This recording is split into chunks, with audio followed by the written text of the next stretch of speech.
Une découverte scientifique qui a réduit de 20% le nombre de morts chez les patients atteints d'un cancer du poumon pourrait ne plus voir le jour dans le contexte politique actuel. C'est le résultat de la politique anti-woke de Donald Trump et je vous explique. Vous avez sûrement suivi, depuis son arrivée au pouvoir en janvier, Donald Trump s'attaque au savoir. Et ça passe notamment par la suppression et le gel de financement public pour la recherche fondamentale. Plus de 5000 financements pour un total de 4,5 milliards de dollars ont été gelés ou supprimés sur la base de critères qui sont loin d'être transparents. On n'a aucun moyen de savoir quelles vont être les conséquences sur l'état de nos connaissances dans le futur. Mais pour simuler en quelque sorte cette perte de connaissances, les équipes du prestigieux éditeur scientifique Nature ont entraîné un modèle d'intelligence artificielle qui, à partir de la liste des financements supprimés cette année, permet de prédire quels financements auraient été supprimés par le passé basés sur ces règles-là. Un peu comme une machine à remonter dans le temps qui appliquerait les règles politiques actuelles aux recherches qui étaient en cours en 2014 et qui ont maintenant porté leurs fruits. Et le résultat est affligeant.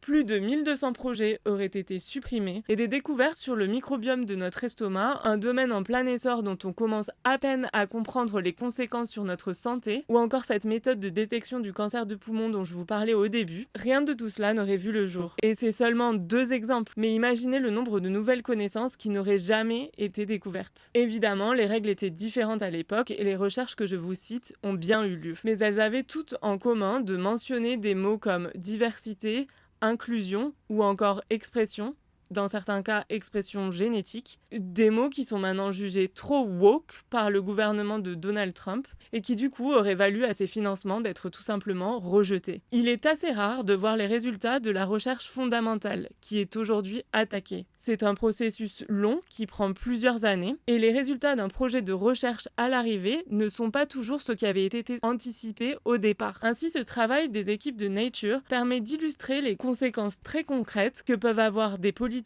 décidées à l'heure actuelle sur des critères complètement arbitraires scientifiquement.